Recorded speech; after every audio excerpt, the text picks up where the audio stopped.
John Quinones with ABC News. Please join us next time for another edition of What Would You Do on HLN.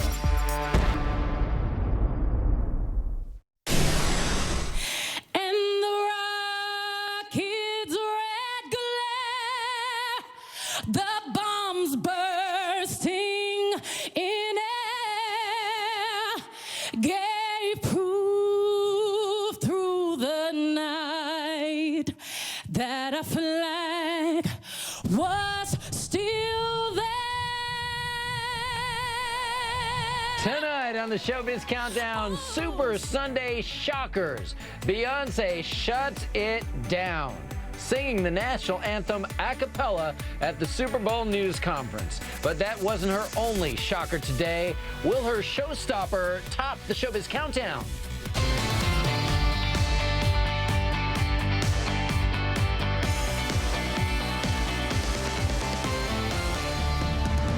Hello and thank you for watching. I'm AJ Hammer, and our Showbiz Countdown of the Big 3 Super Sunday Surprises is coming up. But we begin with our first big countdown of the night, the Manti Te'o hoax mysteries revealed. Now, like millions of other people, I was watching this afternoon as Dr. Phil got the guy who convinced Notre Dame football star Manti Te'o to believe he was actually a woman in love with him and dying of leukemia to finally tell all. And tonight, Showbiz Tonight brings you Tburke, who first exposed the hoax to the world on Deadspin.com. Timothy with us tonight from Tampa, Florida. And Timothy, I can tell you, Dr. Phil really had Renaya Tuiasosopo squirming in his seat as he pressed him to reveal the mysteries behind this online dating hoax. So I want to kick off our Showbiz Countdown with the number 3 mystery revealed today. Renaya says he continued that sham cyber relationship with Manti while posing as a woman because he was in love with Manti. Watch this with me. Were you in love with him?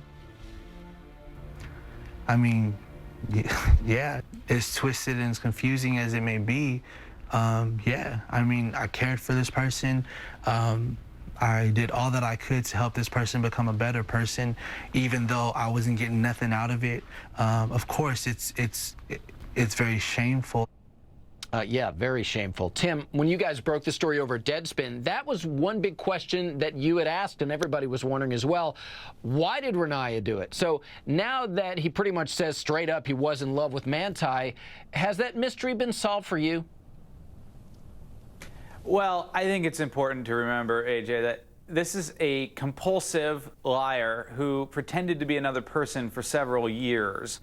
That he would suddenly open up and become honest with Dr. Phil, especially given that he admitted on the show he even lied to Dr. Phil about being a fan of his show. He later said that he had never actually seen it. I'm not sure how much we can trust out of Renaya Tuiasosopo's mouth. Yeah, I completely agree. I think everybody's feeling pretty much the same way. I want to check in with Hollywood tonight. Sports reporter Jpepper from pepperonsports.com is here. And Jackie broke the news that some of Manti Te'o's Notre Dame teammates had doubted the story about the girlfriend for a while. And we spoke about that, Jackie. But now that we've heard from Renaya, do you think that Manti's name at least is totally cleared?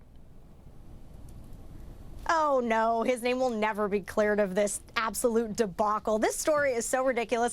It won't die, even with Renaya Tuiasosopo finally speaking out. And I think something that the players had told me, which is what I take away from all of this, they knew something was wrong primarily because they knew the way Manti was discussing this woman as the love of his life, that in itself was a sham based on the fact that he was with other women while at school. And that is something that Renaya Tuiasosopo admitted to Dr. Phil, was that he knew Manti was seeing other people. So Te'o's credibility is going to be slightly shot forever just based on this whole situation. And a lot of people have wondered if anybody else was involved with Renaya in putting this whole thing together. And that brings us to the number 2 hoax mystery revealed. In the Dr. Phil interview, the hoaxer says that he acted alone, but people are still wondering about this. Now, the story of Manti Te'o's dead girlfriend got him plenty of press during the college football season, and it may have helped him win some sympathy votes, leading some to suspect that Manti himself was in on the whole thing. But we heard Renaya swearing to Dr. Phil today that Manti Te'o had nothing to do with it. Let's watch what we saw this afternoon. Did he know anything about this before you called him and told him? Is there ever a time where you felt like the two of you knew what was going on instead of just you? No. Manti had no idea. You know, truthfully, honestly, he had no involvement. He did not know anything.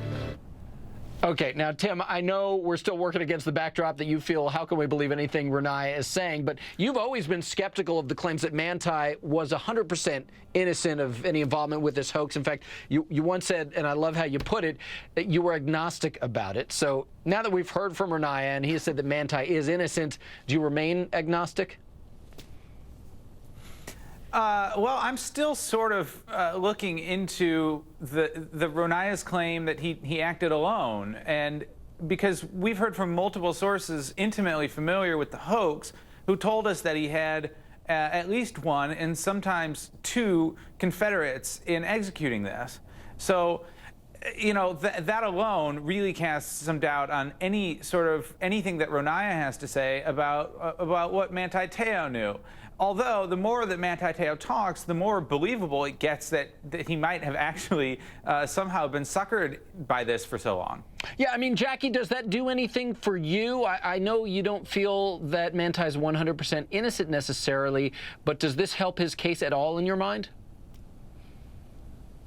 I think it does. As Tim said, it's hard to believe what Renaya is saying, but at the same time, it's better than not hearing anything at all. So his words are kind of infiltrating our mind, and Te'o came off as pretty much believable in the Katie Couric interview, but there are just so many inconsistencies and questions. And once you lie once, twice, three times, once you embellish to the degree that Te'o did, it's hard to take what he says for face value, at least 100% of it. So I think there's more to learn, and Tim is right on in saying that there's more in terms of other people acting with Tuiasosopo on this, most likely. Yeah, it's so interesting. I think people still want answers. They were so hoping to dig something out of this today. But again, we keep mentioning, and you can't help but acknowledge it's against this backdrop that this guy is obviously a serious liar, has obviously some work to do on himself, and who knows if we'll ever know the full truth until other people speak out. But there's another claim that Renaya made in the Dr. Phil interview that is raising a lot of eyebrows, and this takes us to the #1 hoax mystery revealed in our Showbiz Countdown.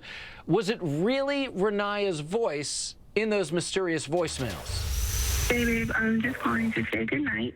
I love you.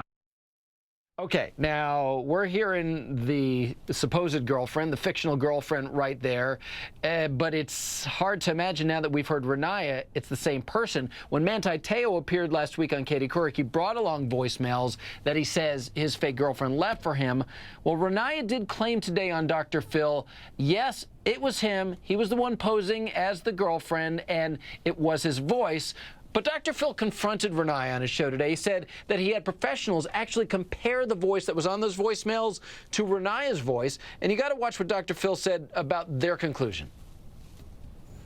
They said the chance that you are the person on that voicemail is like 1 in 10 million. Yep. That is not you, not even possible. You're telling me that you're telling the truth. Yeah. And I'm telling you that the best scientific analysis in the world saying it is not. So I say just do the voice. For me to just do it, like, you know, in front of, I've never done it in front of people. Okay, Dr. Phil, right there, he said, his expert said 1 in 10 million chance that it's the same voice. And you know, Dr. Phil can get probably the best voice experts on the planet. And there you heard Renaya sticking to his story despite this evidence that Dr. Phil was presenting to him, Tim. Do you think that Manti is obviously lying again, or do you think that Dr. Phil somehow got it wrong? Well, I have to say, I have a newfound respect for Dr. Phil, given how aggressively he went after Renaya Tuiasosopo today about this. He really was, you know, a bulldog about it. And of course, they gave us the big cliffhanger at the end of the program and said, you know, you'll be able to see Renaya try to do Lene Kekua's voice tomorrow.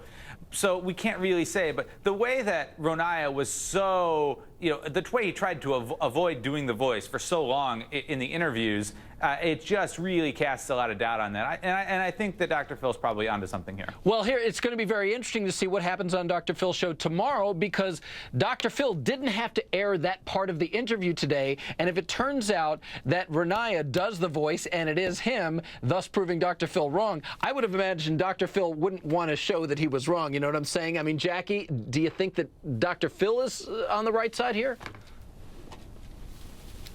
Well, he sure is smart by making us want more tomorrow with this whole voice thing, because in recent days, that is by far the biggest question that everyone is asking right now is who is the voice? Yeah. First of all, Saturday Night Live must do a skit about this over the weekend. I mean, this is just so perfect with Dr. Phil going at him like it's CSI. This is just awesome. Well, we're gonna have to wait and see. That's the only thing I want to see. I do have to leave it there, and we will find out together. Jackie, Tim, thank you both so much. All right, I got to get to a supersized countdown, which is coming your way. Our Showbiz countdown of Super Sunday shockers. And tonight, Beyonce has one thing to say to her inauguration critics. And the rocket's red glare, the bombs bursting. Yeah, enough said, right? Beyonce shocking the world with a live rendition of the Star-Spangled Banner. She also reveals how she's handling the Super Bowl performance pressure. And how does Beyonce stack up against football?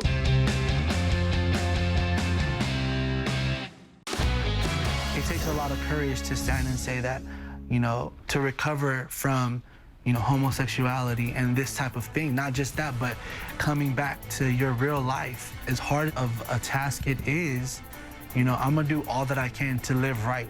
Tonight, Showbiz Tonight breaks news after the mastermind behind the Manti Te'o girlfriend hoax speaks out in a brand new interview with Dr. Phil today. Welcome back to Showbiz Tonight. So the man behind the Manti Te'o girlfriend hoax revealed all on Dr. Phil earlier today. And now that Renaya Tuiasosopo has spoken out, we want to bring you the man who broke the whole hoax wide open. It's Tburke. He first broke the story on Deadspin.com, and he's with me tonight from Tampa, Florida, with his exclusive insight into this Showbiz Newsmaker interview. So, Timothy, I don't think anybody expected to hear today Renaya admitting that the whole reason behind the hoax was because he was in love with the Notre Dame football star. Let's watch that part of the interview and what he told Dr. Phil. It takes a lot of courage to stand and say that, you know, to recover from, you know, homosexuality and this type of thing. Not just that, but coming back to your real life. As hard of a task it is, you know, I'm gonna do all that I can to live right. Well, this is for another time, but I have so much to say to you about what you just said, because a lot of it bothers me so much, because I hope that's a pressure that you don't put on yourself. Okay. Did you ever think, Tim, in a million years, that the motivation behind this whole thing was because Renaya was in love with Manti Te'o?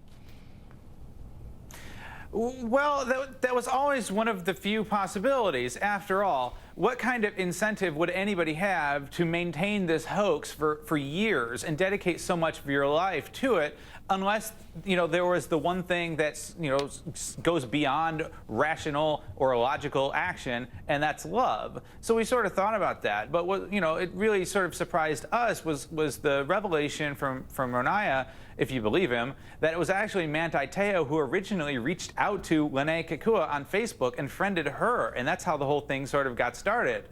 Yeah, and then just kind of spiraled out of control, obviously. And speaking of irrational behavior, this is something from the interview with Dr. Phil that really surprised me. I actually couldn't believe that Renaya was angry with the reporting that went on after you guys first uncovered this hoax. I want to watch what he told Dr. Phil about that. I didn't ask him for anything. I didn't ask him for money. I didn't ask him for not even an autograph. Nothing. I didn't ask for anything. I never wanted anything, and that's what really hurt, was to read all these different reports about how I had done this to not just maliciously attack him or hurt him, but to read that I was trying to do it to take money from him. And, you know, he knows for a fact that that's not true. I mean, he just seems so disconnected from it. Are you surprised that he would even say that, considering the world of hurt that he caused Manti Te'o? I don't know that anybody's feeling sorry for him right now. Oh, absolutely not. But I think in Renaya's mind, this is a performance that he dedicated his life to, and it sort of stands as some sort of piece of art to him, I guess. And so when the news came out, and initially Manti Te'o released this statement saying that he had been the victim of a cruel hoax, you know, later reports saying that he went to Notre Dame and his coaches and said that, you know, he was worried that he had been taken advantage of, and all those sorts of things miscategorized or put into a different light than the way that Renaya saw it. exactly what he felt that he had with Manti Teo. Tim, let me ask you, as somebody who has been so close to the story, having broken it, do you now, having heard him, feel any even modicum of sympathy for him?